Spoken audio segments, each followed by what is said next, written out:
வணக்கம். இது நியூஸ் ஃபர்ஸ்டின் மதிய நேர பிரதான செய்திகள். இன்றைய விரிவான செய்திகளுக்கு செல்லும் முன்னர் முதலில் தலைப்புச் செய்திகள். பிரித்தானியாவில் அரசியல் புகலிட மறுக்கப்பட்ட 36 இலங்கையர்கள் இன்று நாட்டை வந்தடைந்தனர். பம்பலப்பிட்டி இந்து கல்லூரிக்கு அருகிலிருந்து சடலம் ஒன்றும் மீட்கப்பட்டுள்ளது. பாக்தாதில் இடம்பெற்ற குண்டு தாக்குதல்களில் 16 பேர் உயிரிழந்துள்ளனர். தொடர்பான உள்நாட்டுச் செய்திகள். அரசியல் புகலிடம் கோரி பிரித்தானியாவுக்கு சென்றிருந்த இலங்கையர்களில் திருப்பி அனுப்பப்பட்ட 36 பேர் இன்று நாட்டை வந்தடைந்தனர்.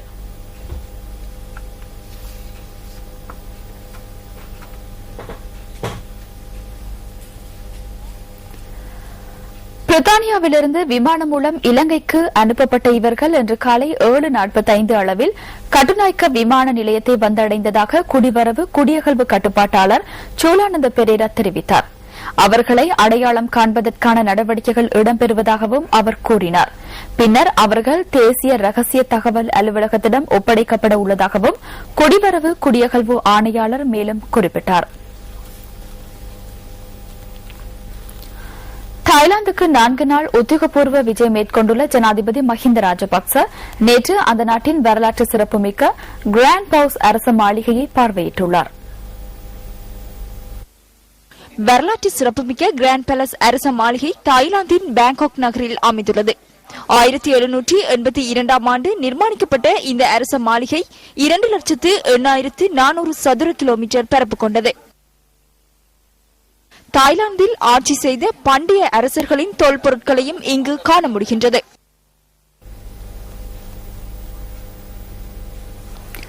பம்பலப்பிட்டி இந்து கல்லூரிக்கு அருகில் வெட்டுக்காயங்களுடன் ஒருவரின் சடலம் கண்டுபிடிக்கப்பட்டுள்ளது.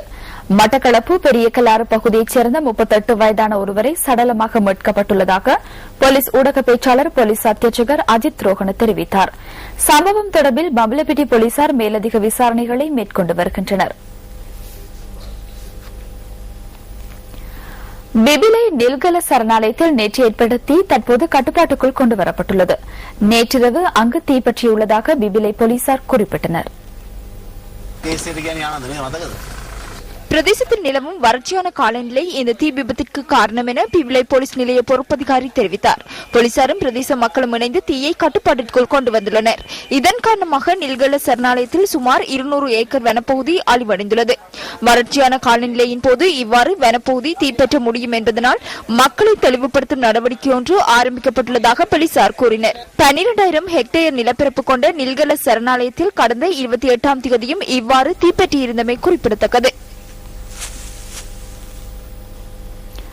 லெந்துல அக்கரகந்த பிரதேசத்தில் இடம்பெற்ற பஸ் விபத்தில் 10 பேர் காயமடைந்துள்ளனர். டயகமையில் இருந்து கொழும்பு நோக்கி பயணித்த தனியார் பஸ் ஒன்று வேகத்தை கட்டுப்படுத்த முடியாமையினால் அருகில் இருந்த மண்மேடு ஒன்றில் மோதி விபத்துக்குள்ளாகியுள்ளது. இன்று அதிகாலை 4 மணியளவில் இந்த விபத்து இடம்பெற்றுள்ளதுடன் விபத்தில் காயமடைந்தவர்கள் லிதுல வைத்தியசாலையில் அனுமதிக்கப்பட்டுள்ளனர். படுகாயமடைந்த இருவர் நுவரெலியா வைத்தியசாலைக்கு மாற்றப்பட்டுள்ளதாக போலீசார் குறிப்பிட்டனர்.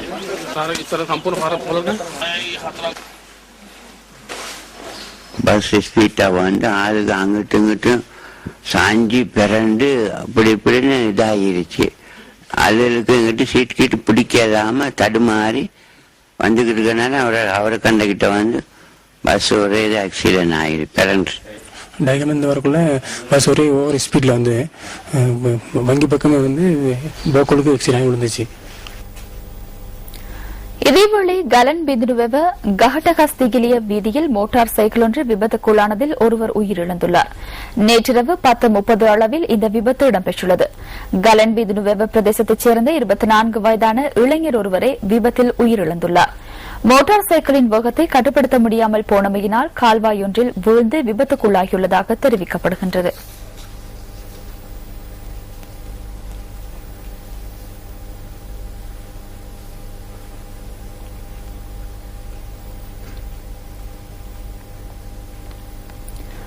ஏறாவூர் பிரதேசத்தில் நேற்று சுமார் 75,000 ரூபாய் திருடப்பட்ட சம்பவம் தொடர்பில் ஒருவர் கைது செய்யப்பட்டுள்ளார்.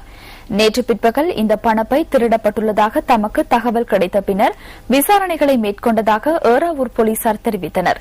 பின்னர் சம்பவம் தொடர்பில் 13 வயது சிறுவன் ஒருவன் கைது செய்யப்பட்டுள்ளதுடன் திருடிய பணத்திலிருந்து கொள்வனவு செய்யப்பட்ட சுமார் 60,000 ரூபாய் பெறுமதியான கையடக்க தொலைபேசி ஒன்றையும் போலீசார் கைப்பற்றியுள்ளனர். சந்தேக நபர் இன்று நீதிமன்றத்தில் ஆஜர்படுத்தப்பட உள்ளார்.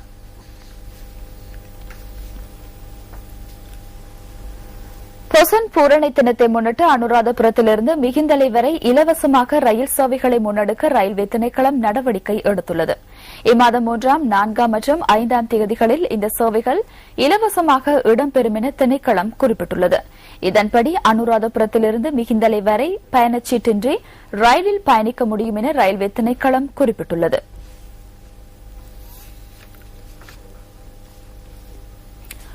கொழும்பு டிஆர் விஜயவர்தன மாவட்டத்தில் அமைந்துள்ள களியாட்ட விடுதியொன்றில் விபச்சாரத்தில் ஈடுபட்ட 18 பேர் கைது செய்யப்பட்டுள்ளனர்.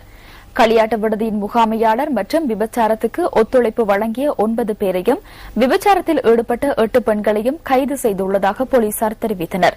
அவர்களை இன்று கோட்டை நீதவான் நீதிமன்றத்தில் ஆஜர்படுத்த உள்ளதாக போலீசார் தெரிவித்தனர். சம்பவம் தொடர்பில் போலீசார் மேலதிக விசாரணைகளை மேற்கொண்டு வருகின்றனர். உலக சுற்றாடல் தினம் இந்த மாதம் நினைவு கூறப்படுகின்றது.